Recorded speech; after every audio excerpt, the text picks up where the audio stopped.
Hello friends, this is physics with Swapnil. और जैसा कि आप देख रहे हैं, आज का हमारा जो टॉपिक है वो है ग्रेविटेशन। बहुत इंटरेस्टिंग टॉपिक है।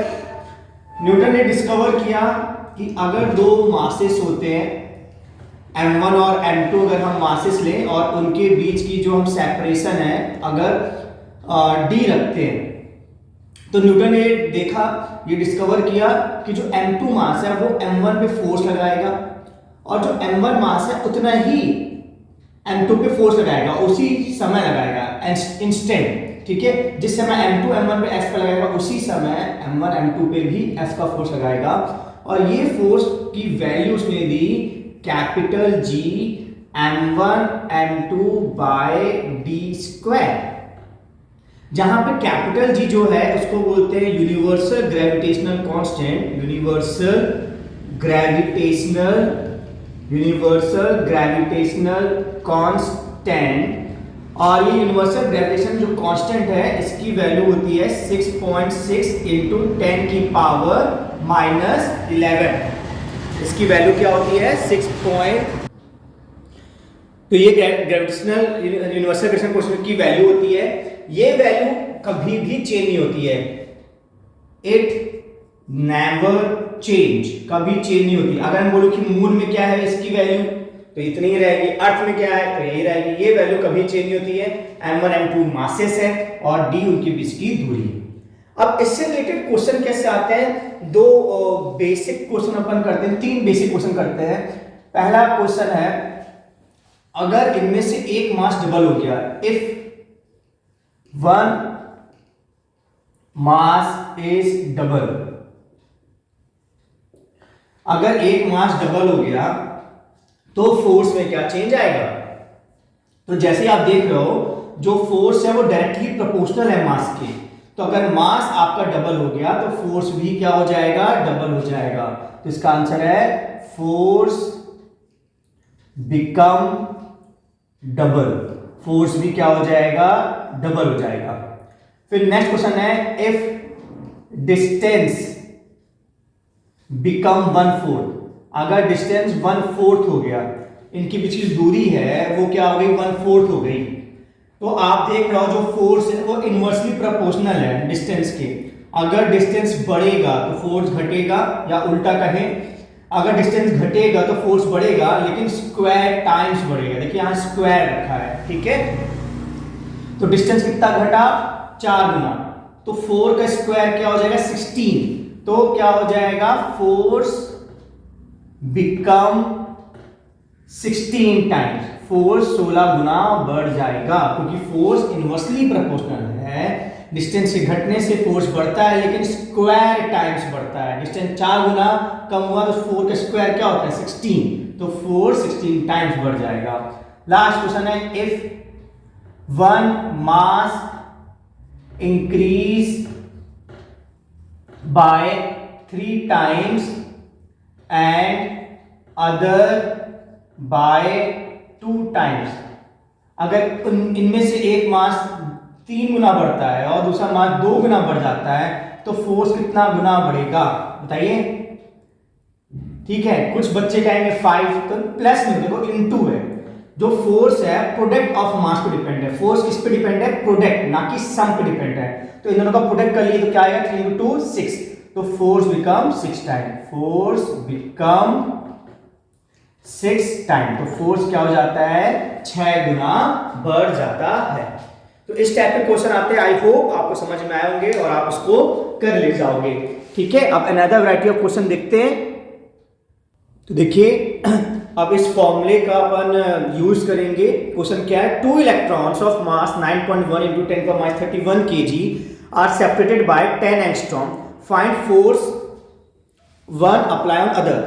तो 2 इलेक्ट्रॉन है, डायग्राम बना लेते हैं। 2 इलेक्ट्रॉन है, उनका मास दिया गया है, उनके बीच की दूरी दी गई है। दूरी कितनी दी गई है 10 की पावर -10 दी गई है। मासेस कितना दिया गया है 9.1 × 10⁻31, कितना दिया गया है 9.1 × 10⁻31। तो हमें क्या निकालना है फोर्स। तो हम जानते हैं फोर्स का फॉर्मूला क्या होता है G m1 m2 by correct d square. G की वैल्यू क्या थी 6.6 × 10⁻11 मासेस सेम है, तो 9.1 into 10⁻31 into 9.1 into 10⁻31 upon D square, 10⁻10 का स्क्वायर। सबसे पहले इनमें आप क्या करा करिए, 10 की पावर निपटाया करिए।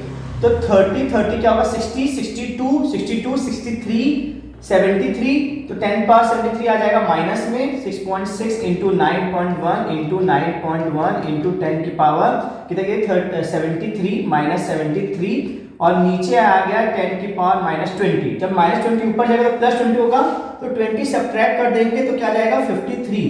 तो हमारा ये आ जाएगा 6.6 इंटू 9.1 इंटू 9.1 इंटू 10 की पावर -53 न्यूटन। ये हमारा आंसर है, बस आप इसको इंटू कर दिएगा 6.6 इंटू 9.1 इंटू 9.1।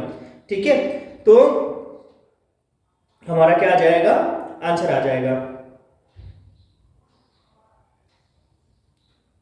आई होप आपको समझ में आया होगा।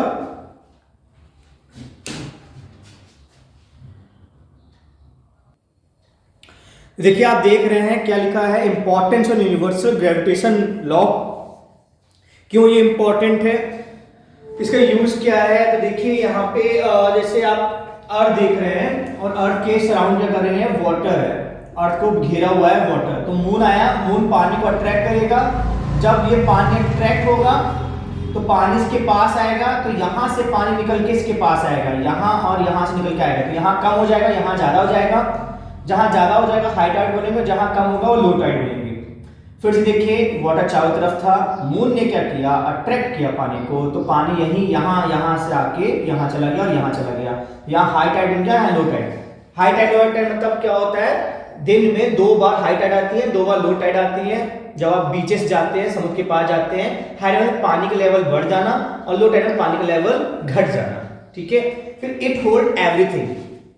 आप किसी भी चीज को अगर लॉन्च करते हो वापस आता है, अगर आप खुद जंप करते हो आप वापस आते हो, तो अर्थ हर एक चीज को पकड़े हुए है, होल्ड किए हुए है। तीसरा क्या है, मोशन ऑफ प्लैनेट सैटेलाइट। तो क्या है कि अगर आप देखते हो ये सन है, सन के अराउंड कौन घूम रही है, अर्थ। सन के अराउंड अर्थ घूम रही है, तो अर्थ के पास पहले से वेलोसिटी थी और सन ने क्या लगा दिया, फोर्स लगा दिया। अर्थ जाना चाहती थी नीचे तरफ, लेकिन सन ने फोर्स लगाया तो अर्थ क्या करने लगी, घूमने लगी। अगर ये फोर्स ही नहीं होता तो अर्थ घूमती क्या, नहीं घूमती।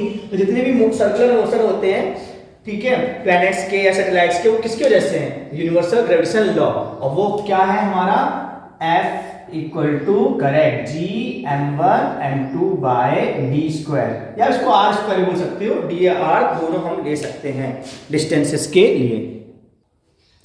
अब अपन स्मॉल g की वैल्यू बात करते हैं। स्मॉल g होता है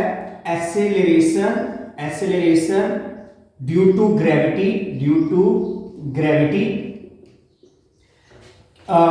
देखते हैं क्या आता है। ये अर्थ है और ये कोई बॉडी है, अर्थ का मास m1 मान लेते हैं, बॉडी का मास m2 मान लेते हैं, और इनके बीच की दूरी मान लेते हैं कैपिटल R, या एक स्मॉल r जनरल दूरी मान लेते हैं। ठीक है, तो हम जानते हैं ये बॉडी, इस बॉडी पे अर्थ फोर्स लगाएगी, तो इस बॉडी का क्या होगा, एक्सेलरेशन होगा। हम न्यूटन सेकंड लॉ से क्या जानते हैं, F इक्वल टू m2a। हमें इस बॉडी का एक्सेलरेशन देखना, तो हम इसकी का मास लेंगे। अर्थ कितना फोर्स लगा रही है, तो अभी हमने सीखा है capital G m1 m2 by r square, ये फोर्स लगा रही है अर्थ।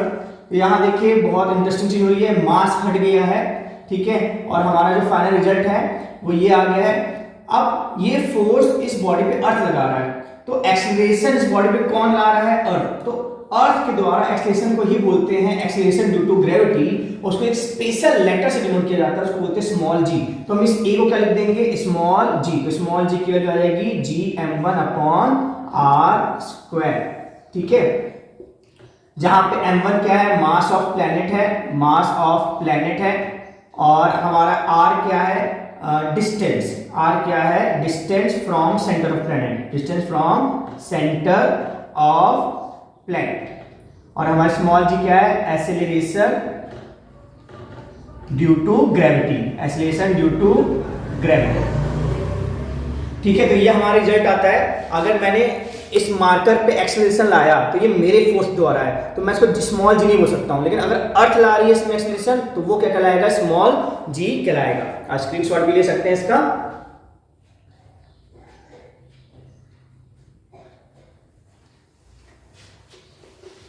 अब देखिए फैक्टर्स अपन देखते हैं, स्मॉल जी किस पे डिपेंड करती है, factors on which small g depend, किस किस चीज पे डिपेंड करती है।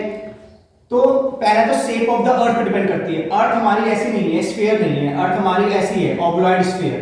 तो उसके कारण क्या है, ये अगर स्फीयर होती तो ये डिस्टेंस बराबर होता।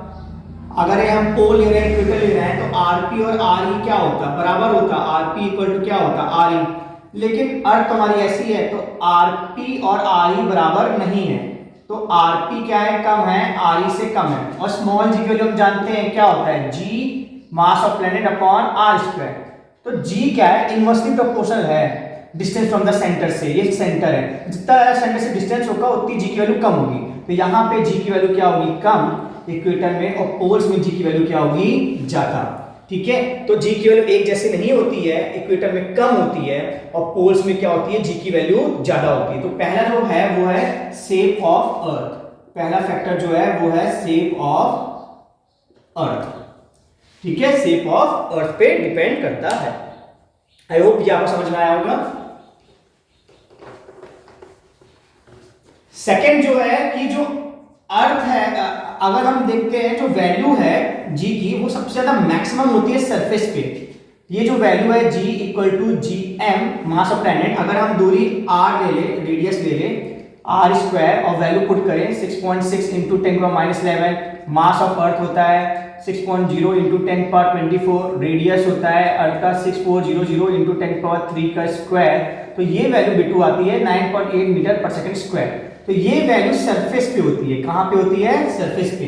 लेकिन अगर हम डेप्थ में चले जाएं, हम गड्ढा खोद के माइंस में चले जाएं यहाँ पे, तो यहाँ पे जी जो डेप्थ है वो कम होता है। ठीक है, सरफेस से जी की वैल्यू घटती आती है। और सेंटर में जी सेंटर क्या होता है, एग्जैक्ट जीरो होता है। सेंटर ऑफ अर्थ में जी की वैल्यू क्या होती है, एकदम जीरो होती है। उसी तरह अगर हम हाइट में चले जाएं, अगर यहाँ चले जाएं जी हाइट, तो यहाँ भी वैल्यू क्या होती है, घटती है। तो ऊपर जाते जाएंगे जी की वैल्यू घटती ही जाएगी। तो ऊपर जाने में भी जी की वैल्यू घटती है, नीचे जाने में जी की वैल्यू घटती है। और मैक्सिमम कहाँ होती है, करेक्ट, मैक्सिमम होती है अर्थ के सरफेस पे। सबसे ज्यादा वैल्यू क्या होती है जी की, अर्थ के सरफेस पे। ठीक है, आई होप आपको समझ में आया होगा। स्क्रीनशॉट ले लीजिए। अब लास्ट एक न्यूमेरिकल करते हैं।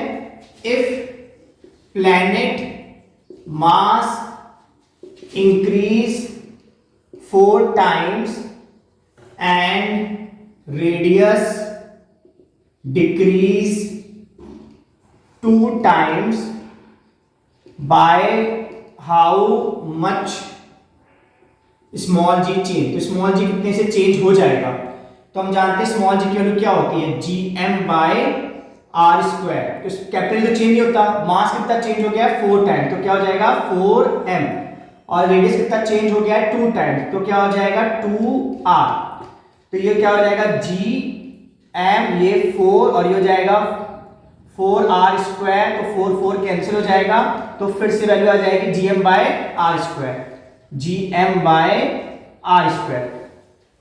तो कोई भी वैल्यू मतलब अगर हम ये अर्थ की बात करते हैं, प्लैनेट अगर हमारा अर्थ है, तो हम जानते हैं अर्थ में जी की वैल्यू क्या होती है सरफेस में, 9.8 मीटर पर सेकंड स्क्वायर। तो अगर ऐसा हो जाए, अर्थ का मास 4 गुना बढ़ जाए और अर्थ का जो रेडियस है 2 गुना घट जाए, 2 गुना क्या हो जाए, अच्छा घट रहा है, ठीक है, तो r/2 होगा। सॉरी, ये क्या आएगा r/2। अगर घट रहा है तो r/2 आएगा। तो ये हो जाएगा r स्क्वायर बाय 4, ये 4 ऊपर जाएगा, तो ये हो जाएगा 16gm square by R square. तो gm बाय आर स्क्वायर के लिए तो हम जानते ही हैं क्या होती है gm बाय आर स्क्वायर, ये होती है 9.8। ठीक है, तो ये हो जाएगा 16 इंटू 9.8 मीटर पर सेकेंड स्क्वायर। ओके, ठीक है, ये वैल्यू ओरिजिनल है। फिर क्या हुआ है, अकॉर्डिंग टू क्वेश्चन क्या हुआ है, कैपिटल तो चेंज नहीं सकता, मास 4 गुना हो गया है, रेडियस 2 गुना घट गया है। तो सॉल्व करने पे हमारी ये वैल्यू आई है। That's the answer. तो sir thank you so much for this lecture.